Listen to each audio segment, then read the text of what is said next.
Здравствуйте. На телеканале «Новый век» программа «Вызов 112», в студии Эльвира Фазлиева. И сегодня мы расскажем о трагедии на улице Гудованцева. Первый раз мы сейчас в шоке, если честно. Один человек погиб в огне в собственной квартире. Покажем мужчину, который обманул тех, кто хотел нарушить закон. Я спас других участников дорожного движения. С желающих купить водительские права он брал деньги и пропадал. А также хроника дорожных происшествий. Если честно, находимся в шоковом состоянии. Это и не только. Прямо сейчас. Один человек погиб сегодня утром в результате пожара в квартире одного из домов на улице Гудованцева. Сообщение о пожаре поступило на единый номер вызова экстренных служб 112 около 7 часов утра. 15 жильцов дома смогли эвакуироваться самостоятельно до приезда пожарных. 3 человек оказались заблокированы на 5-м этаже из-за заполнившего подъезд едкого дыма. Айрат Назипов с места трагедии. Горела квартира на 2-м этаже. Площадь пожара составила 6 квадратных метров. По сравнению с размерами самой жилплощади довольно много. В одной крохотной комнате совмещена спальня, гостиная и кухня. Газа нет. Все готовилось на электроплитке. Подъезд быстро заволокло густым едким дымом. 15 человек смогли выбраться на улицу самостоятельно до приезда пожарных. Еще 3 понадобилась помощь спасателей. 3 человека оказались заложниками густого дыма на 5-м этаже. Чтобы добраться до лестничных марш, надо пройти по длинному коридору, что совсем непросто. Другого выхода нет, таков план дома. Людей на улице вывели пожарные, надев на них дыхательные аппараты. Через 20 минут после вызова открытый огонь был потушен. К сожалению, в ходе тушения пожара в горящей квартире обнаружено тело погибшего мужчины. Личность устанавливается. Соседи рассказали, мужчине было около 80 лет, жил один. О том, есть ли у него родственники, не знают. С ногами проблемы были у него. Пил, курил. То есть пожар устроился, нет? Или первый такой? Нет, в первый раз. Мы сейчас в шоке, если честно. Причину возгорания позже установят пожарные дознаватели. Но соседи предположили, что это может быть из замыкания проводки. Мужчина пользовался масляным обогревателем. Он был включен в электроудлинитель, а мог просто уснуть с непотушенной сигаретой. Айрат Назипов, Наиля Абдуллин и Константин Бушуев. Вызов 112. «Лада» 14-й модели и Kia Optima столкнулись поздним вечером на пересечении проспекта Победы и улицы Губкина. После удара отечественная легковушка вылетела с дороги и оказалась на трамвайных путях, парализовав движение электротранспорта. Эти и другие детали в материале Вероники Гайнудиновой. Несмотря на достаточно сильный удар, никто из участников столкновения не получил серьезных травм. Водители не стали вызывать медиков, хотя еще долго не могли отойти от происходящего. Пока можно быть без комментариев, потому что, если честно, находимся в шоковом состоянии. Kia ударила 14-ю в левый бок, как раз туда, где сидел водитель. После удара отечественную легковушку отбросила на трамвайные пути.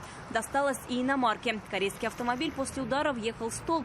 Оба водителя не сумели прокомментировать произошедшее. Пока никто не признает вину, да, я понимаю? Пока что да. Сейчас обоих водителей ждет детальный разбор в госавтоинспекции. Вероника Гайнудинова, Айрат Назипов, Константин Бушуев. Вызов 112. Припаркованный автомобиль «Ауди» протаранили вечером на улице Павлюхина. Виновник столкновения с места происшествия скрылся. Позднее на место происшествия пришла хозяйка иномарки и сразу же вызвала на место сотрудников ГИБДД. Какой ущерб получил автомобиль, знает Айгуль Бадрудинова. В момент аварии девушки в салоне иномарки не было. То, что ее припаркованный автомобиль задели и скрылись с места аварии, она заметила практически сразу и вызвала на место сотрудников ГИБДД. Ну, тут очень плохого качества камеры, поэтому непонятно вообще. Не знаю, думаю, по въезду-выезду вычислить как-то.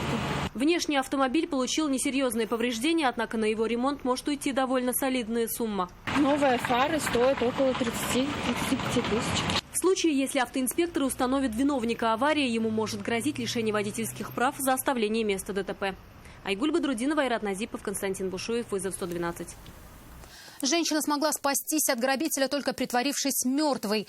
Как установили следователи, 17 ноября минувшего года у лесопосадки в поселке Юдино на нее напал 60-летний нетрезвый мужчина. Он повалил 46-летнюю потерпевшую на землю и стал душить. И только когда она перестала сопротивляться и подавать признаки жизни, он схватил ее сумочку и убежал. На электричке добрался до Зеленодольска, где жил, и там точно так же напал на 42-летнюю женщину. У последней отобрал рюкзак и убежал.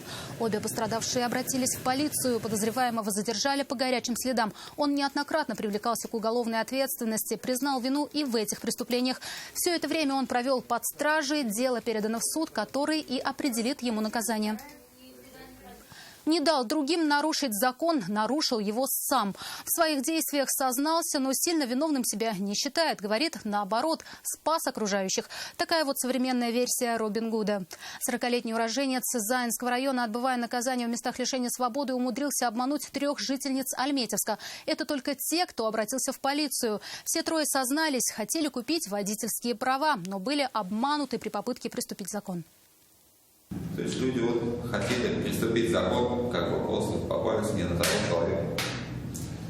Хотели дать взятку должностному лицу, но я их спас, других участников дорожного движения. Электромонтер по профессии на жизнь зарабатывал противозаконными способами. За что были осуждены? За сбыт наркотиков в крупном размере. Вы употребляете наркотики? Ну, ранее, находясь на свободу, употреблял, в колонии я их не употребляю. Не растерялся он и, оказавшись в местах лишения свободы, раздобыв сотовый телефон, что уже само по себе запрещено, разместил на просторах всемирной паутины объявление, что, мол, готов помочь тем, кто сам сдать экзамены не может, естественно, за финансовое вознаграждение. Написал сообщение, то есть помогу там якобы сделать водительское удостоверение. То есть мне сами люди писали, дальше происходила переписка, и в ходе которой, То есть эти люди, минуя ГАИ, хотели получить водительское удостоверение без экзаменов, без учебы? Да. И сколько это стоило у них? Разные суммы, там 5-7 тысяч. Как бы просто это экзамены, они вот в основном делали 5-7 тысяч. Поддавшиеся искушению получить водительское удостоверение, не прилагая усилий, не получая знаний и опыта, деньги переводили на банковский счет и ждали, когда терпение кончалось, звонили и писали продавцу удостоверений. Но на связь он не выходил. Тогда люди понимали, что их обманули, и права им предстоит получать законным способом. 3 пострадавшие девушки обратились в полицию. На поиск мошенника полицейским понадобилось 2 года. По фактам обмана было возбуждено уголовное дело по статье «Мошенничество». В настоящее время уголовное дело передано в прокуратуру, после чего с утвержденным обвинительным заключением его начнет рассматривать суд. Сергей Хайдаров, вызов 112. В Набережных Челнах полицейские выявили лабораторию по производству антисептика. Защитное средство изготавливалось незаконно и без каких-либо документов. На так называемый завод стражи порядка вывела 23-летняя девушка, которую задержали за продажу спиртосодержащей жидкости. Алия Хайрудинова о масштабах производства. Производство было поставлено на широкую ногу. Владелец склада с наступлением пандемии быстро сориентировался и предлагал то, что пользуется повышенным спросом. Антисептик продавал как в индивидуальных упаковках, причем как с дозатором, так и без, так и оптом в канистрах. 23-летняя девушка, которую задержали полицейские, как раз продавала 20 литров спиртосодержащей жидкости за 6500 рублей. Она и рассказала стражам порядка, где все было произведено. Я вот 4 беру, считаю по одному. 23 канистры с антисептическим раствором, почти 4000 упаковок со спреем, без малого 1000 гелей, а также оборудование для разлива, тара, упаковка и этикетки. Не считая сотни литров спирта. При наличии разрешений эта организация могла бы получить неплохой доход. Но никаких документов оперативники не нашли. Не смог их предъявить и организатор производства. Как итог, все изъято и отправлено на экспертизу, по результатам которой будет решаться вопрос о возбуждении уголовного дела по статьям «Производство и сбыт товаров, не отвечающих требованиям безопасности» и «Незаконное производство и оборот этилового спирта». Алия Хайрудинова, вызов 112. Пожарные проходят дезинфекцию после каждого боевого выезда. В эти дни их гораздо больше. К бытовым пожарам и ДТП в связи с весенним потеплением прибавились выезды на тушение сухой травы и мусора. И после возвращения проводят дезинфекционную обработку боевой одежды. Пожарный автомобиль также, прежде чем заехать в гараж, самым тщательным образом обрабатывается специальным раствором.